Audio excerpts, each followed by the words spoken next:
We've had a little light rain here in Sioux Falls and light snow to the north and to the west. Sioux Falls, we might get a little freezing overnight or maybe under an inch of light snow. Otherwise, our temperatures will be dropping back down below freezing. That's why we could see some of that. Low 22 and somewhat breezy in Sioux Falls, 18 Aberdeen, 20 in Pierre, flurries and 25 in Rapid City. Then tomorrow, and get used to clouds. We got a lot of them all week. For tomorrow, mostly cloudy, 29 in Sioux Falls, Aberdeen 25, 28 in Pierre, flurries and 34 degrees in Rapid City. KELOLAND News, first at 4, starts now.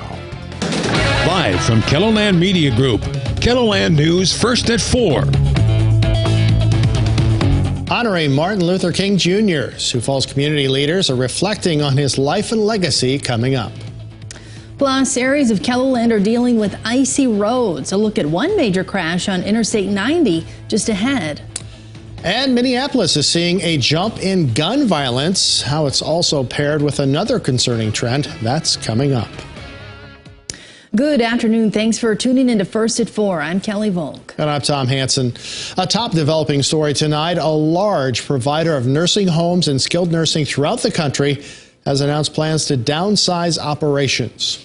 Sioux Falls-based Good Samaritan Society, which operates skilled nursing facilities in 22 different states, announced in an email to employees it plans to consolidate operations to just 7 states. The email says the plan is to sell nursing homes in 15 states to other operators. Digital reporter Eric Mayer is digging into this story. You can find his report on KELOLAND.com right now. From rain to blowing snow, some areas of KELOLAND have seen dangerous road conditions today. Take a look at this picture from Jones County Emergency Management. Authorities in the area responded to several crashes and slide-ins this morning. In this case, it looks like a semi hit a guardrail, as you can see here, and ended up in the ditch. Officials are asking drivers to, of course, use extra caution on the roads. Let's now get a check of this evening's forecast with meteorologist Jay Trobeck. Jay, looking kind of nasty out there in some places. Yeah, it is, especially north and west of the Sioux Falls area. We've got some of that light, greasy skid stuff going on. Here in Sioux Falls, our temperature actually rose. We were in the 40s earlier, and we're still above the freezing mark at 34, so we've just had light rain. Now, we could see a period of light freezing rain later this evening before we get a change over to a little light snow overnight. Right now, still above that freezing mark, as I said, at 34. Aberdeen, you see a few snowflakes there, 27 degrees, north wind at 19 miles an hour. We've had a little bit of a break in the action out toward Pierre in central South Dakota. There's the capital, 31 degrees right now with a north breeze. And Rapid City's had not only light snow, but as you can see, fog. It's hard to see looking down from Dinosaur Hill. There is a look at KELOLAND Live Doppler. The blue is snow. Sioux Falls, that pink over us. Temperatures dropping down toward the freezing mark. So again, could get some light, slippery stuff later on this evening. We've had light rain earlier today, but you see the pink indicating we're kind of close to the freezing mark right there.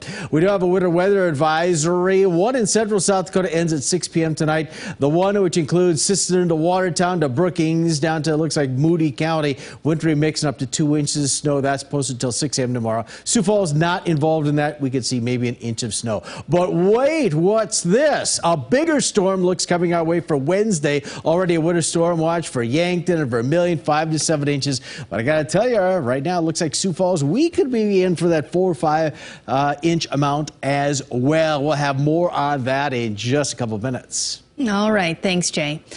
Today, people are celebrating the life and work of Martin Luther King Jr. Local leaders and community members gathered in Sioux Falls to honor his legacy and what it means moving forward.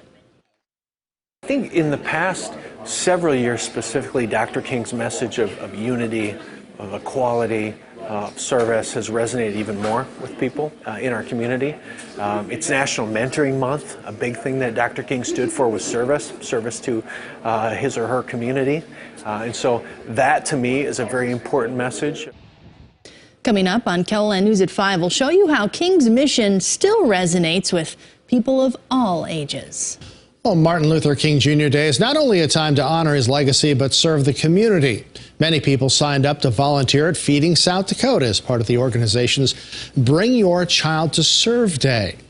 Families spent the day packing meals for the backpack program. The event also took place at the Pierre and Rapid City distribution centers.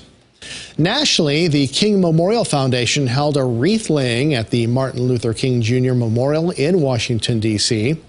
The organization welcomed the public to the 12th annual wreath laying ceremony. This year's theme was a day of reflection and reconciliation. The crowd also opened the ceremony with a rendition of "We Shall Overcome" before being led in prayer. In regional news today, a new year in Minneapolis is starting with a surge of violence. So far, 16 people have been shot over 7 days. But these shootings coincide with a record number of illegal guns being taken off the streets. Reg Chapman talks with city leaders who are asking the community to stay vigilant against gun violence. Since the start of the new year, Minneapolis has experienced a surge in winter crime. We, in recent days, have seen a couple of shootings that concern us. Since January 1st, there have been at least 3 mass shootings with more than 3 people hit with gunfire, including a deadly shooting Wednesday in North Minneapolis where 2 people were shot and 1 killed in an attempted carjacking. We're fighting against that. So guns that come into this state from other parts of the country, particularly illegally, guns that are stolen from law-abiding citizens, gun owners. Minneapolis police is down some 200 officers, but in 2022 managed to take a record 1,100 illegal guns off the street. The city also saw 100 fewer gunshot victims and 17 fewer homicides. But going into 2023, some are concerned about this recent surge in gun violence. The level of pain that exists in our community is off the charts. And what happens is hurt people, and there's always carryover from different types of altercations that people have. Reverend Jerry McAfee says what he sees is more of the same, and it's time for a community to work harder to fix the problem. You can't arrest depression, you can't arrest hopelessness, and you cannot legislate a sound mind. A person has to want to do that. And what we're going to have to do as a community, we got to do better in dealing with our kids. McAfee and Alexander agree the city cannot arrest itself out of this situation. And we're confident, quite frankly, with the help of the community, both our business community, neighborhood communities, we're going to stay on top of this. In Minneapolis, Reg Chapman, WCCO 4 News. The Minneapolis Community Safety Commissioner says the community will see police continue working to get illegal guns and those who use them off the street.